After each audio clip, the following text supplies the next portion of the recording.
Welcome back to Raw Talk. I'm Virgil Misfit. I'm standing in the middle, empty ass parking lot. There's no one here, no one to bother me, nothing's going on. This is how I spend my day. This is how I choose to spend my life.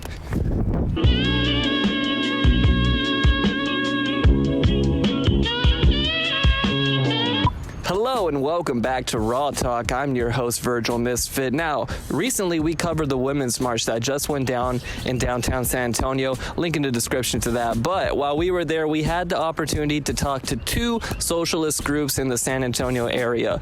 The Party for Socialism and Liberation, the PSL, and the Democratic Socialist of America, or the DSA. Now, both are nationwide organizations, but we got to speak to the local members of the chapters here in San Antonio. Let's start with the PSL. Formed officially in 2004 after a split with the Workers' World Party, the PSL brands itself as a communist political party. Now, communism isn't exactly socialism, but the PSL seems to focus more on a Marxist-Leninist idea, which are the building blocks to modern socialism.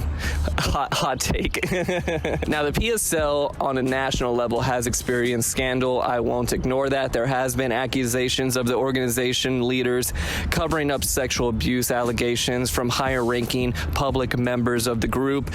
This has left a bit of a tarnished image for the PSL in some spaces, some people's minds, and rightfully so. I will remind you that we are talking to the local San Antonio chapter. It has nothing to do with any of that, and they were very kind to us during our interview. Here's how that went. Makeup. Come on, Zach. Are you gonna check me up? Are you gonna get some powder? Do I look shiny? My wife, buddy. Thank you. Tell us your name. Destiny. Destiny. And who are you with today? I'm with the Party for Socialism and Liberation Okay. How long have you been with them? since August 2022. Excellent. Okay, well, tell me a little bit about the organization. Yeah, we are a organization of working class people who are looking for a change in our society. We want a restructure of society, one that prioritizes the needs of the people over profits. What kind of stuff do you guys do around town? Around town, we organize marches, rallies for different things, such as in support of Palestine, immigrants' rights, women's rights. We organize forums, educational forums at our office. We do all kinds of stuff. What would you say to people who are hesitant about socialism? For me, I would just say, like, if you're afraid of socialism, you're afraid of yourself, right? As Fred Hampton said. I think there's just like a misunderstanding in this country of what socialism actually is. In this country, it's like anti-communism and anti-socialism is like a religion here. So we just have to break through and let people understand that socialism isn't anything scary. It's actually just putting the needs of the people, the vast majority of us, versus like what the billionaires want, right? So we all know that we need healthcare, we need housing, we need education, we need good paying jobs, and that's what socialism is. Do you think America, maybe Western society as a whole, can ever be truly socialist? Absolutely. Yeah, I do. What are the first steps going toward that? Doing things like this, getting involved in your community, talking to people, education forums, reading, breaking through like the mainstream narrative of like what is pushed on us, and realizing there's other forms of media that you can watch and learn from, like Breakthrough News, People's Dispatch. It's a struggle that's been ongoing for a really long time, but people don't realize it because it's hidden from us. What kind of advice do you have? Because we live in a bigger city and we have a lot more of a left-leaning view. What advice do you have to smaller towns that are wanting to organize or wanting to do things like this and just don't have that structure yet? Yeah, I think, I actually spent a little bit of time in smaller towns, so I get the, hesitancy or you feeling like you're alone, but you're not alone. There's a lot more people that agree with you than don't, and it starts with you, right? If not who, then why not you, right? So you have to get out there, talk to people, go to campuses, go to other communities that are already, doing stuff. Maybe it's not exactly what you're looking for, but you'll definitely meet people where they're at, right? Not everybody is going to start off, being a socialist, but people, the more you talk to people, the more you realize, like, hey, we actually do want the same things. Okay, next we have the DSA, a socialist organization founded in 1982 after a plethora of schisms and mergers. Politically, the organization leans on democratic socialism. Several members within our government are a part of this group, most notably AOC. We had a nice little talk with one of the members there. Here's how that went. All right, what's your name? Christian. Christian, nice. And who are you with here today? I'm with the San Antonio chapter of Democratic Socialists of America, DSA. That's a mouthful. Yeah, it is. That's why we only use DSA. Yeah, SADSA. Yeah. How did you find out about these guys? About a little less than a year ago, I was just scrolling through social media. I follow a lot of other local organizations and stuff like that do a lot of good work here. But I saw they were a part of a lot of stuff regarding like labor unions and just education pushing people towards understanding how labor unions can benefit them in their workplace. Okay. And I was like, hey, this sounds dope. Let me go to a meeting. And so I just showed up to one by myself one day. I got to meet some really, really cool people, get introduced to some really cool other organizations outside of the labor union scene. And yeah, ever since then, honestly, I've just been plugged in and trying to meet as many people as I can and try to spread the message and spread awareness to our cause. What do you think brought you to try to join an organization like this? Was there something on your mind politically or what's going on right now that kind of drove you to want to be more involved in what's going on? Yeah, and then definitely. Ever since probably the first Trump presidency is when a lot of people kind of woke up per se or whatever, or just kind of really started noticing the inequality in our system and the issues that arise out of people like that being in power. One thing I wanted to dig deeper into at events like this is the sudden rise of people getting involved in social movements, specifically young people. Here's another snippet from our interview with Destiny, where she elaborates on the surge of new members from the PSL. There's ebbs and flows in the movement, but definitely after the inauguration of Trump, even after the election in November, we saw a huge surge of applicants, people wanting to join, wanting to get involved, coming to more events, faces we had never seen before, and then they're coming back to different events that we have. People are definitely feeling like they want to do more than just be upset at home and doom scrolling. They want to get involved. Right. Christian, in our other interview, continued to elaborate from his perspective. And so really ever since then, 2016, but even more recently, honestly, just kind of getting tired of only sitting behind a screen and doom scrolling all day. Yes. Just shouting into our echo chambers on whether you're on Twitter, Instagram, Blue Sky, whatever. Sometimes for me at least, I just got tired of it, and I wanted to be a part of and I saw that there were people in San Antonio that were like-minded, that did really, really good work, and that were trying to be in the community.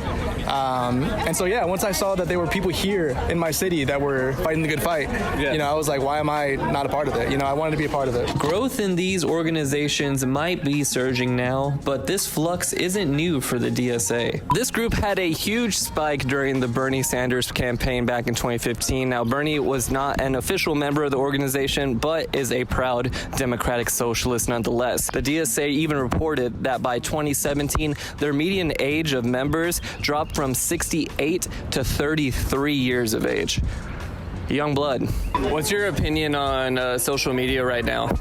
I'm addicted to it. So, yeah. Well, I know we mentioned doom scrolling. Yeah. Saying doom scrolling, we probably need to put a definition behind that. It's really when we're spend an excessive amount of time reading or consuming large quantities of the news, whether it's on the internet or our social media feeds.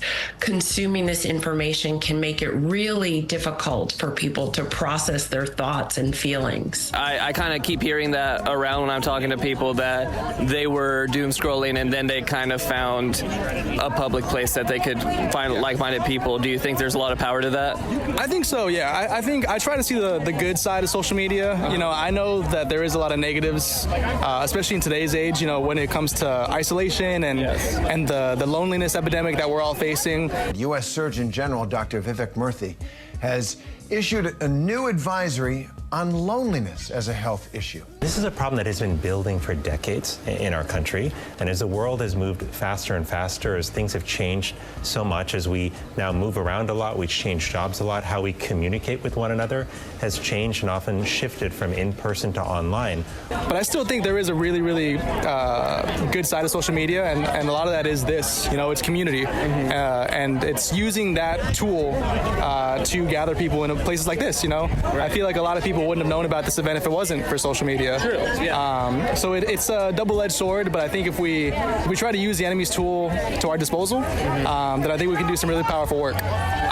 You've been with these guys for about 6 months, you said? Yeah, about half a year. What have you noticed a lot more people joining since then? Has there been an uptick on people coming in or even asking or being interested in what you guys are doing? I think so, yeah. I know I've talked to a lot of my friends, like personally, like my circle about it.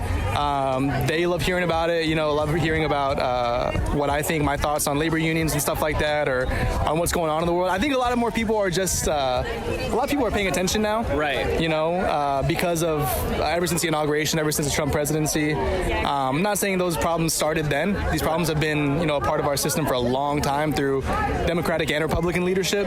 But just in the way that Trump leads, I think is what's causing a lot of people to want to get up from their couch, want to get up from their computer desk, and really try to put or get in the fight, basically. I mean, that's why we're here. Yeah, absolutely, yeah. What's your opinion on the Democratic Party right now and kind of what they're not doing right now?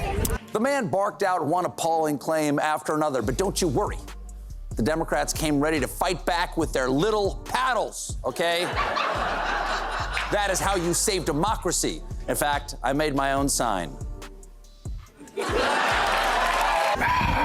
I mean, it's kind of at a bad time. Yeah, the Democratic Party is not doing, I feel like, anything at all. Yeah. You have people like Hakeem Jeffries that are elevated to a leadership status where, they're just Nancy Pelosi's boy, and he's just another guy trying to gain gain interest with like social media with like big tech companies and stuff like that. We don't have like a leader. We don't have any kind of distinct message on the supposed opposition party. And it's just kind of, it's like, we have Bernie Sanders, who is an independent, but, still does a lot of work with the Democrats. We have people, like AOC, who's kind of as good as we have right now. I personally love Rashida Tlaib, Ilhan Omar.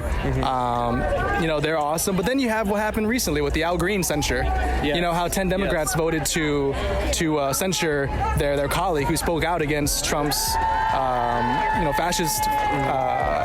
fascist ideology and his fascist agenda. Congresswoman Laura Gillen from the state of New York. The Congresswoman is one of the 10 Democrats who voted to censure Congressman Al Green. Tell me why you decided to do it. Look, there is a certain level of decorum and civility that should be adhered to on the floor. If Democrats want Republicans to adhere to those standards, then we have to make sure our own colleagues adhere to the same standards. And they're punishing this guy for doing something that was brave, in my opinion. But yeah, it's kind of in the gutter right now, which is why I think getting with people like locally in your area, we actually have local elected officials that we're sponsoring or that we endorse. Who are you endorsing? They're not in my district, so I forgot exactly who, but we have some flyers and stuff like that here. Are you aware of the run for mayor right now with 27 candidates running all right now? Yeah, I saw the 27 candidates. I was scrolling through a little bit. There's a lot. It's a lot. Yeah, it is a lot, and I feel like they try to do that on purpose. Try to keep you confused, try to keep you guessing. Who's they in this instance? I feel like just local government in general. Just like, they don't want people to come out and understand why they're voting. They want you to vote by party lines, of course. But I think that there's not a push to actually truly get people educated in local politics at all. I feel like the larger system in general, whether that be politicians, like local politicians, whether that be the people that back them, like lobbyists and stuff like that, they benefit from people being uninformed, and not knowing what's going on. What would you like to see change in local and nationwide government, like going forward? I think more independent organizations and coalitions outside of your typical party lines, like outside of the Democratic Party. People like, DSA, people like all these other organizations we're seeing out today. Wherever you get plugged in, just kind of having those people, with you that you're able to communicate, you're able to learn from and educate, whether that be in your neighborhood or just in different organizations that do work that you are interested in. Right. Just trying to kind of go outside your party lines or go outside of your typical, conventions or organizations or whatever, and trying to find something locally independent that you can be a part of and that does really good work. Excellent. Well, thanks for talking to me today, man. Yeah, absolutely. Thank you. Have a good one. Yeah. Well, thank you for talking with me. Any advice you want to get to people in San Antonio who want to get more active in things like this? Yeah, I just say join an organization. It might not be perfect or it might not be the one you want, but get involved. Don't just sit at home and feel upset. Actually, feel the call to action and join the movement. Get involved. Excellent. Well, thank you very much. Yeah.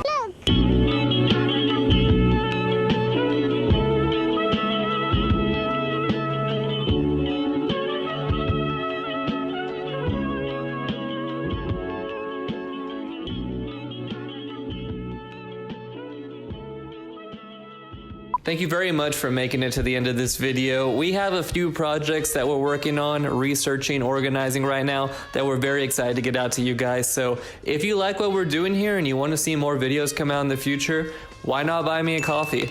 Any donation you send goes directly to me and helps videos come out at a constant, smooth rate, hopefully bi-weekly. That's what I'm aiming at. It helps us buy new things like an actual microphone instead of my beat up iPhone that I've kept around for this long. Do not worry, videos will always be free, and your views, likes, and subscriptions are just as good, if not better, for the growth of this channel. So, as always, thank you very much, and I don't know.